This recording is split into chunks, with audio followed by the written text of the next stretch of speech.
कि इसका अंकित मान बताइए। अंकित मान का मतलब होता है फेस वैल्यू बतानी है। क्या बतानी है? फेस वैल्यू आपको बतानी है। भैया एक बात बताइए, फेस आपके पिताजी का तो पिताजी तो होंगे, फेस चाचा का तो चाचा कहलाएंगे, फेस मामा का तो मामा कहलाएंगे, फेस नाना का तो नाना कहलाएंगे। तो आप ये समझिए 4 का फेस क्या है, तो 4 का फेस तो भाई 4 ही रहेगा। 4 का फेस क्या रहेगा? 4। तो कभी भी किसी की फेस वैल्यू पूछे, कभी भी किसी की फेस वैल्यू पूछे, तो उसकी फेस वैल्यू जो होती है वो उतनी ही होती है जितना होता है। तो यदि आपसे बोले कि इसमें 0 की फेस वैल्यू 0 रहेगी, नो की फेस वैल्यू नो रहेगी, 3 की फेस वैल्यू 3, 1 की फेस वैल्यू 1, 5 की फेस वैल्यू 5, तो फेस वैल्यू हमेशा कभी चेंज नहीं होती है। आप ये समझिए फेस जो है, जिसका फेस है वही चीज दिखाई देगी।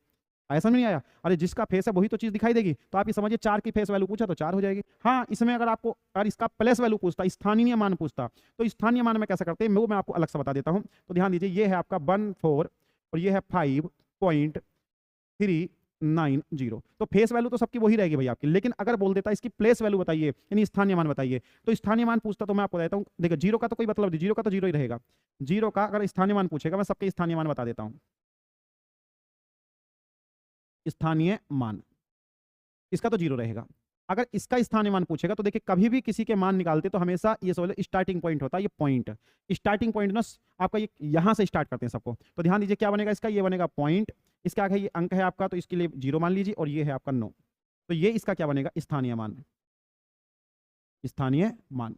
इसी प्रकार से अगर 3 का स्थानीय मान पूछ लेता आपसे, किसका? 3 का स्थानीय मान, कि 3 का स्थानीय मान क्या होता, तो आप बोलते हैं इसको कि पॉइंट, और ये लगा देंगे आप क्या 3। ठीक है। अगर इसका 5 का स्थानीय मान बोलता कि 5 का स्थानीय मान बताइए, इसका 5 का स्थानीय मान, तो 5 का स्थानीय मान 5 होता। आप बोलते भाई साहब इसके आगे अंक है, होने दो, क्योंकि पॉइंट से स्टार्ट करते हैं कि मेन जो पूर्णांक है वो ये है, तो 5 का स्थानीय मान 5 हो जाएगा। अच्छा, इसका 4 का स्थानीय मान आपसे बोलता, 4 का स्थानीय मान, स्थानीय मान, तो 4 का स्थानीय मान 4, और 4 के बाद एक अंक है तो आप बोलेंगे 0, तो इसलिए इसका स्थानीय मान है 40। ठीक है। और इसका स्थानीय मान बोलता, तो इसका स्थानीय मान क्या बनता?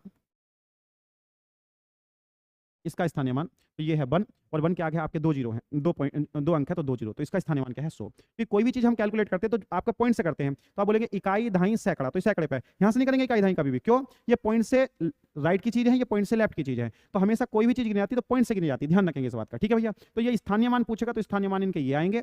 ठीक है। हाँ, कभी कभी क्या होगा, इन चीजों को कैसे लिख दिएगा, इन चीजों को ऐसे लिख देगा क्या, कि जैसे 9 है तो आप यहाँ कर देंगे 9 बटे, और इसे पॉइंट का मान लीजिए क्या, आप पॉइंट का 1, और देखिए 1 2 तो 2 जीरो लगा दो। या आप बोल भी सकते हैं कि इसको मैं ऐसा लिख सकता हूं, तो ये इस फॉर्म में भी हो सकता है, तो इसकी जरूरत नहीं है फिलहाल तो आपको। ठीक है।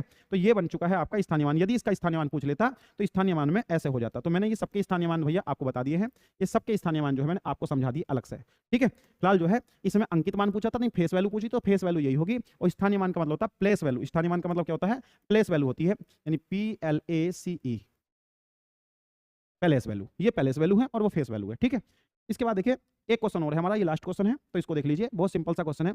आपसे बोला था 5 का स्थानीय मान बताइए, किसका? 5 का स्थानीय मान। तो कुछ नहीं करना, 5 का स्थानीय मान पूछा तो ध्यान दीजिए भैया, ये है 5, और 5 के आगे कितने डिजिट हैं? 1 2 3 4 5 6 7।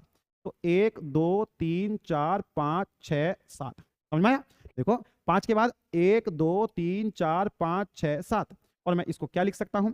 तो इसको लिख सकता हूं 5 गुणा, और 1 2 3 4 5 6 7, तो लिख दूंगा 5 गुणा 10 की घात क्या बन जाएगी आपकी? 7 बन जाएगी, यानी ऑप्शन नंबर आपका सी बिल्कुल करेक्ट हो जाएगा। ठीक है। तो उम्मीद करता हूं देखिए आपको क्लास समझ में आई होगी, बहुत अच्छा लगा होगा आपको। तो ये क्वेश्चन मैं ऐसे लेकर आ रहा हूं, मैं डेली ही लेकर आऊंगा इन क्वेश्चनों को। तो ये ऐसे क्वेश्चन होंगे जिन क्वेश्चनों को आप देखते के साथ छोड़ देते हैं, या कर भी लेते हैं तो बहुत समय अपना व्यर्थ कर देते हैं। ठीक है। तो दोस्तों आज के लिए इतना ही काफी है, मिलते हैं नेक्स्ट क्लास में, जब तक के लिए जय हिंद।